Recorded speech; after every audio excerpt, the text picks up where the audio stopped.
Okay, everybody, welcome back. This is HD, and it's time for the game 2 between MC and Lucira.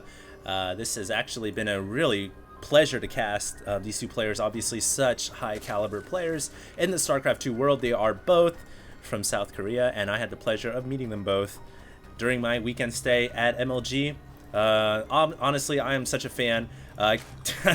My voice is shaking because I am so excited to be able to cast these games after I saw them streamed. And this is once again in the losers bracket round, I believe 9. Anything can happen. This is game 2, and MC here is going to be starting things off down at the 6 o'clock position, which means that he is on the other side of the map. This is going to be on Metalopolis, and whenever you have a cross spawn on a map like this, chances are there is going to be a long game. In fact, being as now all these maps have been kind of standardized, there's basically the option to choose maps where it forces cross spawn, and I think that's been the case in this tournament. I'm not entirely sure, but regardless, this is probably going to be a pretty long game. Both these players obviously able to play a very good macro game. And, you know, they're also able to play a very good cheesy style game, to say the least, as well. They are definitely capable of anything under the sun, and cannot wait to see what happens here. Obviously, Lucira, guys, he knows how to use Baneling drops. And this has been the new revolution in StarCraft 2, is Baneling drops over your stuff. I mean, pooping was bad enough, but now that you've got green stuff coming in with the turd, things get a little nasty. So it's really a beautiful strategy that is only executed by the best of Zerg players, and Lucira has shown that he can play Baneling drops very effectively. And now you gotta wonder, what is MC gonna do? Because you have to adapt your strategy. One way to deal with Baneling drops. Now I know that a lot of Protoss players have been complaining about this, and in fact I believe Noni himself, aka Liquid Tyler, was saying this new Baneling drop strategy is so difficult to contend with. But I would argue one way that Protoss players can deal with this is focus firing with your Stalkers. Now obviously you can't really blink away, because then you leave the rest of your army behind, but you can focus fire with your Stalkers as you're moving away, and it is difficult to do, but I have seen Protoss players do it before. So it's definitely not impossible to deal with. The Overlords are not that fast. And now if you're in MC's shoes, who is obviously, he thinks of himself as the best player who can stomp any competition, he's going to have to find a way to deal with those Baneling drops. And I think the Stalkers, I think that's going to be the way to do it, man. I honestly can't think of anything else that MC can really cook up with to deal with this Baneling drop that has been working so well for Lucira. So with that out of the way, we'll see what happens. The Zerglings now are making their way across the map, and I think Lucira will just park a couple at the Zelnaga towers. These are obviously key. Any Zerg player or any player in general just wants to control those towers, especially when there's cross spawn, because it's going to give such a wide field of vision. Kind of makes the MasterCard or Visa logo one of those once they're both controlled. And it looks like the Zergling here is just trying to do a little bit of scouting. Note the micro by both these players, so good. Lucira pulling that Zergling away when it was just 5 hit points away from dying. Every unit counts so much. And he just wanted to poke in there for a little scout. Now he's going to come in here once again. He's going to try to deny the Nexus. This could be really annoying for MC. Yeah, he's going to actually delay the Nexus by just a little bit. The minerals were there, but with the Zerglings around, the Nexus gets delayed by, you know, about 3 seconds. And everything is so important in a game of this high caliber. I would argue for 2 Zerglings, I think that was worth delaying the Nexus for a few seconds. So MC now is going to be going for a gateway down at the bottom. He is going to be actually, wow, we're going to have a fast Twilight Council here by MC. Could it possibly be Dark Templars? You know, usually a Protoss player, when they go for the Nexus for outside the main, well, obviously they get the Nexus outside the main. When they go for a Nexus, fast expand, they don't typically go for a Twilight Council into Blink Stalkers. So I can't imagine this is for Blink Stalkers. I could be wrong, though. I feel like this is going to be for Dark Templar, and, you know, Lucira isn't going to be prepared. He just doesn't have any lair tech up at all. Thankfully, any Dark Shrine will take years, literally light years to build, and MC is going to be going for Dark Shrine here. Ladies and gentlemen, fasten your seatbelts. We are about to have some cloak action going down, and MC may just win this game with pure build order victory, with just a brilliantly executed Dark Templar attack. Now, Lucira, though, is actually making an all-in of himself. Oh my goodness, I didn't even notice. He is going a Roachling all-in. Ladies and gentlemen, both these players are trying to cheese the other one, and it's really going to come down to what cheese is stinkier.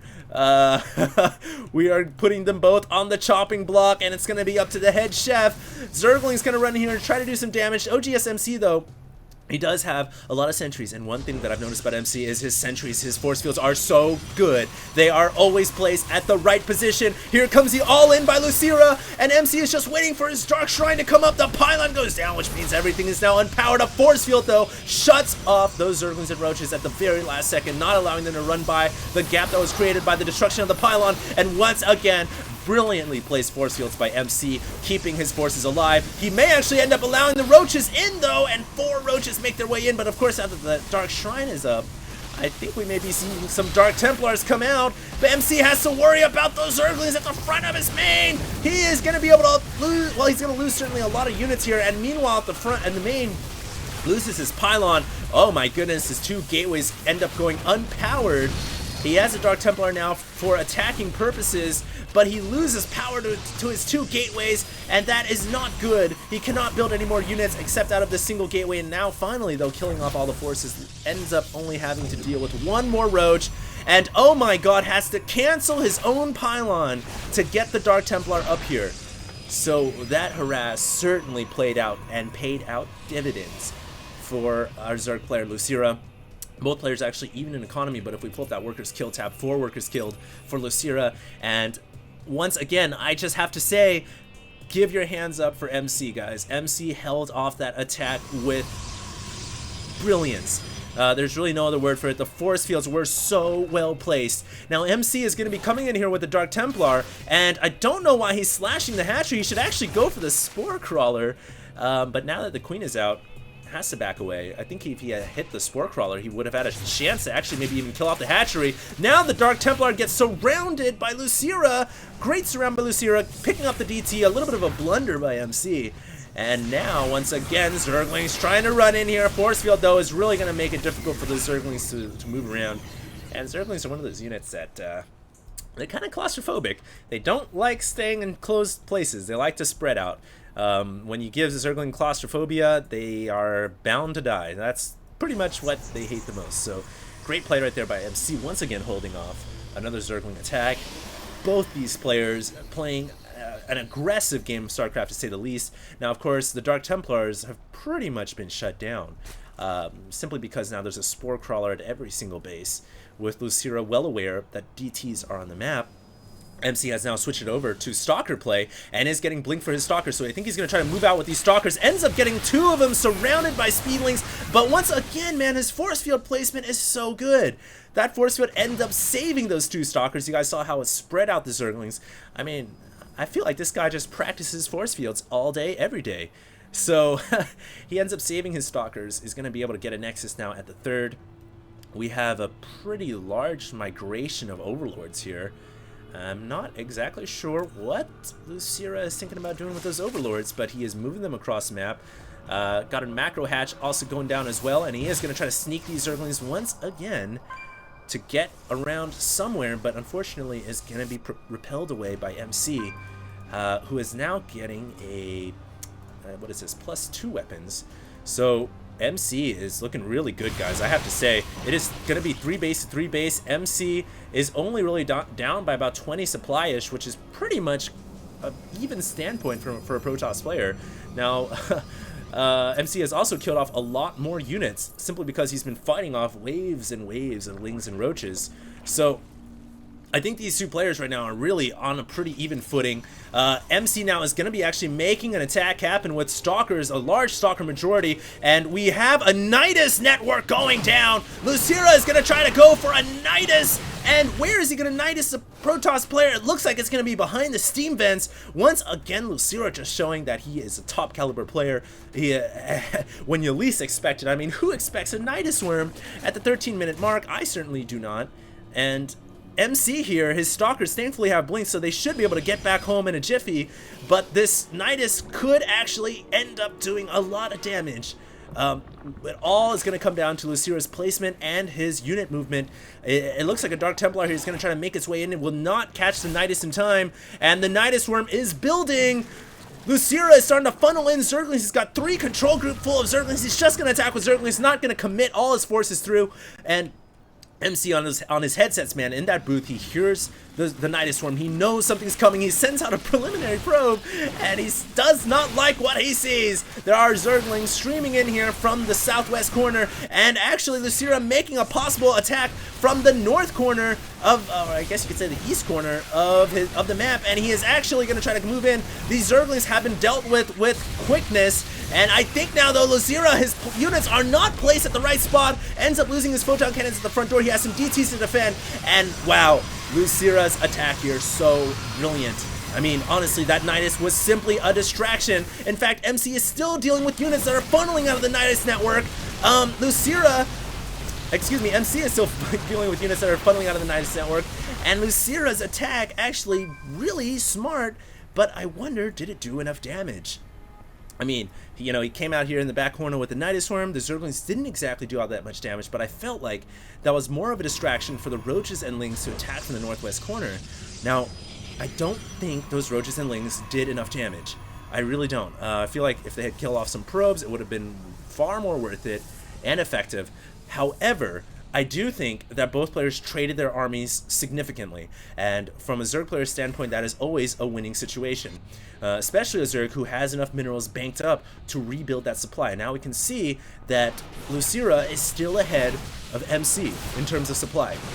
So MC is going to be making an attack right here, going to try to kill off the Gold Hatchery, but the Speedling's running in here, and there's an Overseer to pick off that Dark Templar as well. Well, yeah, get it in time, it gets the Dark Templar, but the Force Fields keep the Speedlings away, and the Stalkers with that range are able to snipe the Hatchery down, and MC breathes a sigh of relief, but not for long.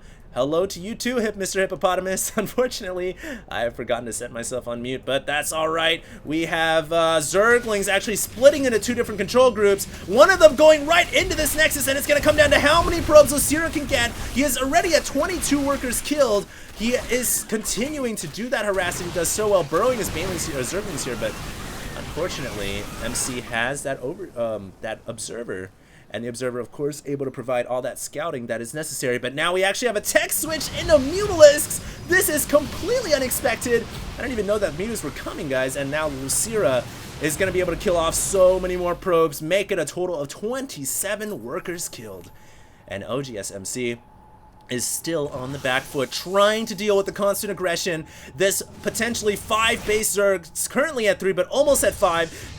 Playing almost a StarTale July Zerg-like game with the constant aggression. This is God of the War style, but oh my god, Lucira losing all of his Mutalisks here, actually not controlling his Mutalisks properly, and has lost almost, oh my god, every single one.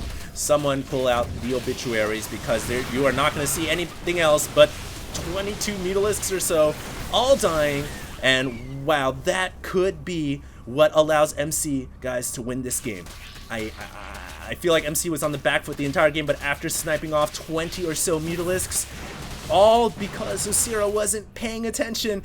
I mean, right now, I gotta imagine Lucira's probably trying to push a control group for his Mutalisks, and he's like, oh my god, where's my Mutalisks? Forgive my poor Korean accent, guys. I'm trying to mimic these guys, and probably epically failing, but really, I think Lucira now is banging his head against the computer screen. I mean, if his APM allowed him to, he would probably give a few actions in there just to bang his head on the computer screen. He just threw away whatever advantage he had, which he really had a big one.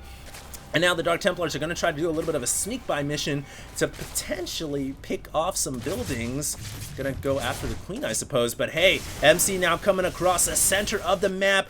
Lucira is going to have to do a perfect spread here with his units. To deal with this, he will actually sacrifice the Gold Hatchery. Never a good trade for absolutely no no units whatsoever. The hatchery goes down. Oh my god, Lucira could be making another counterattack. His entire gas line has been devastated at the main, and things have certainly taken a strange turn now in this game, as MC is looking pretty strong, but it's going to come down to this counterattack. How much damage can Lucira do? The Stalkers and the Colossus coming back to help defend. That's a lot of Lings and Mutalisks though, and these Colossus, man, these Colossus need to be dispatched up right away. Lucira realizing that, going to go after the Colossus, but all the Lings already have been burned down, and of course that means the Stalkers can easily fend off these Mutas, and the Mutalisks forced to run away. More Lings, more aggression by IMLosira, but it just doesn't seem to be working out as well as he wants it to. And now it's essentially, I gotta say, I don't know, one base to one mining base, or two full mining bases to one full mining base. And oh my god, Lucira once again not controlling his Mutalisks. He is gonna lose about half of his Mutas. I must set myself on busy. I love cheese Zergers too, guys. He ends up losing a large majority of his Mutalisks, but once again running in here with his Lings. He's gonna try to go for a Nexus snipe. If he can pick off this Nexus, that would be huge. He's taking advantage of the fact that MC's units are not as mobile as the Speedlings, and the Speedlings kill off the Nexus. That was what Lucira needed to breathe a sigh of relief in this game. He's finally given himself some area to move with, because now MC has really no mining whatsoever. This is it for MC. MC needs to establish a new base. He's quickly rebuilding that Nexus at the third. May even go for a double expand because he's got 400 minerals saved up. But that was exactly what Lucira needed. But at the same time, his army, by going after the bases, is significantly lower than the Protoss. I mean, look at the army tab. It's 182 in favor of MC against Lucira, who has 161. So things are not looking good at all. Lucira trying to pick off the probes in transition, but at the same time, what is he going to do about this humongous Protoss ball that is moving across the map? It looks like the Speedlings here are going to try to pick off a Photon Cannon and Dark Templar, and it almost seems like Lucira is not choosing to attack the Protoss army headlong. I think he's going to try to go for a base race, guys, and it's going to come down to who can kill what buildings first.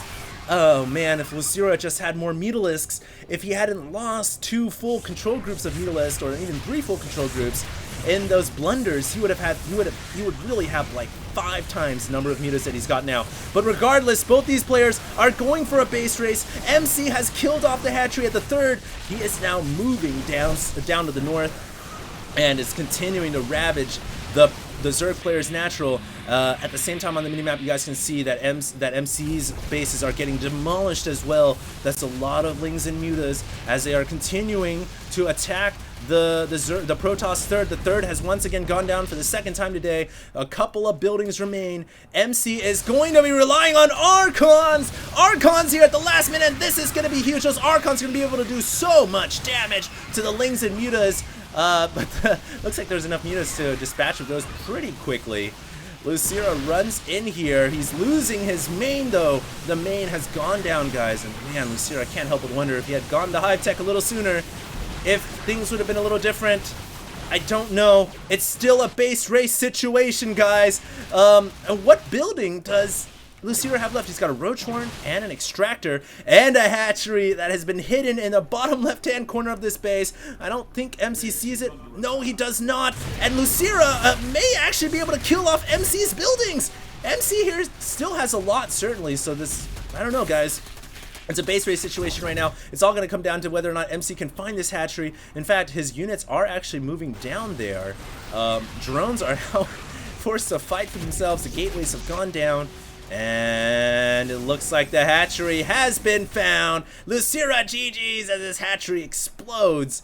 And that was certainly a game to be remembered. Oh my god. I cannot believe the amount of APM that we just saw from both these players. In fact, the average APM for both these players is a combined 500. Oh man. I'm losing my voice, guys, gassing these two epic players. But Lucira just barely losing that game, which does mean, guys, we are moving on to a game number 3. I am so excited right now, guys. I can't wait to see what happens. Without further ado, let's go ahead and move it on. I guess I just want to say one thing. If Lucira had not lost his Mutalisks, in those two blunders, I think the situation would have been much different. And I think right now Lucira may be watching that replay. He probably is thinking about it, and he's got to be banging his head against the wall, because that was certainly the turning point in this game. Lucira had the advantage the entire way through until he lost his Mutalisks. So really well played by both these guys. We're going to move on to game number 3. HD signing out.